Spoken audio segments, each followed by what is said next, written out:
pratiquer Ho'oponopono, ça consiste en quoi au juste? Eh bien c'est ce qu'on appelle nettoyer.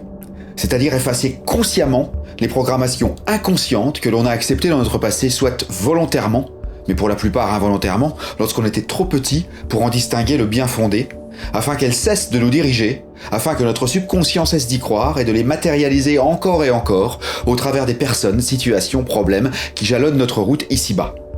C'est s'attaquer à la racine du problème de façon à ce qu'il ne se reproduise plus jamais. C'est une véritable guérison, pas une simple disparition des symptômes. Ce petit rituel consiste à inviter dans notre conscience, au premier plan de notre attention, 4 mots très simples, à chaque fois que quelque chose nous dérange, chaque fois que nous ressentons un conflit, mais pas que. On peut l'utiliser quand tout va bien aussi. Bref, on peut l'utiliser tout le temps. Je prends ici le mot conflit au sens très large, c'est-à-dire quelque chose qui est en conflit avec ce que l'on désire consciemment. Exemple, un pneu crevé est un conflit entre la réalité, obligé de s'arrêter et de réparer, et ce qu'on désirait, pouvoir rouler tranquille. Ça peut aller du simple agacement, on trouve pas ses clés de voiture par exemple, jusqu'au drame, d'une personne chère. Attention, il est indispensable de prononcer ces mots dans le seul but de vous sentir mieux, et non pas pour que le conflit disparaisse sous vos yeux comme dans Harry Potter.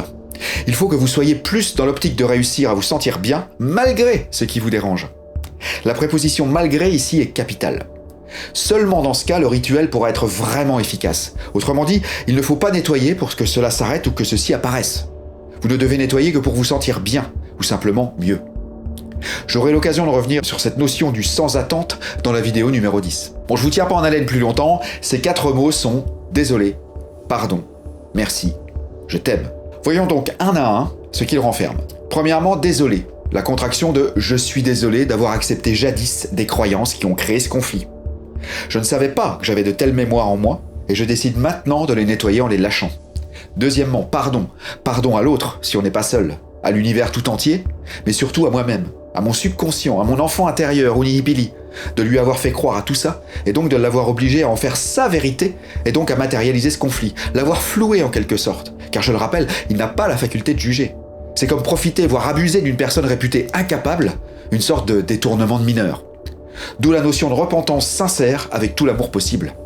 Troisièmement, merci à ces mémoires de s'être fait connaître par le truchement de ce conflit dans mon monde physique ou mental.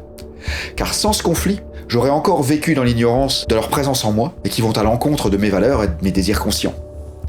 Merci aussi à ce conflit, situation ou personne, pour la même raison. Quatrièmement, je t'aime. Je vous aime les mémoires pour m'avoir fait comprendre tout ça, pour vous être manifesté afin de vous faire effacer ce que vous désirez autant que moi. De façon à ce que l'énergie que vous mobilisez soit employée à des choses que je désire vraiment. Il est également possible de se dire « je t'aime » à soi-même. Je m'aime. Car malgré tout le mal que ces mémoires en moi aient pu générer, extérieurement ou intérieurement, à moi-même ou à qui que ce soit d'autre, je reconnais le fait d'être responsable de les avoir hébergés. Mais pas coupable, la plupart du temps, car j'étais trop petit pour en apprécier la valeur, la teneur. Et si j'ai été coupable parce que j'ai été con à un moment donné, que je savais que j'agissais ou pensais mal, mais que je n'ai pas voulu en démordre, maintenant je m'en repens. Et ça nous renvoie à la notion de pardon expliquée plus haut. Donc voilà, c'est tout. Vous pouvez réciter ces 4 mots aussi souvent que vous le voulez, dans l'ordre qui vous conviendra, en fonction de votre humeur du moment. Vous pouvez les réciter, les chanter, les cabotiner, les hurler à tue-tête dans votre voiture ou sur une plage déserte, ou alors chuchoter, ou tout simplement les penser, les écrire. Bref, vous en faites ce que vous voulez. Une fois que vous serez habitué, de simples « merci je t'aime » seront suffisants. Il existe aussi une prière conçue par Morna Simeona, que l'on peut aussi réciter sans modération. Elle s'apprend par cœur très vite et est immédiatement disponible pour les gros soucis. Si vous vous sentez mal, en plus du nettoyage classique, s'asseoir, se détendre et réciter cette prière à haute voix, chuchoter ou en penser, soulage incroyablement. La voici. Divinité, Aumakua, Uhane, Unihipili, tous en un. Si moi, ma famille, mes proches ou mes ancêtres vous ont offensé, vous, votre famille, vos proches ou vos ancêtres par des mots, des actions, voire des omissions, depuis le début de la création jusqu'à cet instant précis, nous implorons votre pardon. Nettoyons, purifions, relâchons, transmutons, coupons, bloquons, neutralisons ces énergies négatives, blocages des vibrations négatives et transformons-les en pure lumière.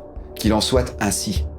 Vous trouverez dans la playlist une vidéo dédiée à la mise en pratique de cette prière. Je vous donne rendez-vous tout de suite sur la vidéo numéro 7 pour savoir quand nettoyer.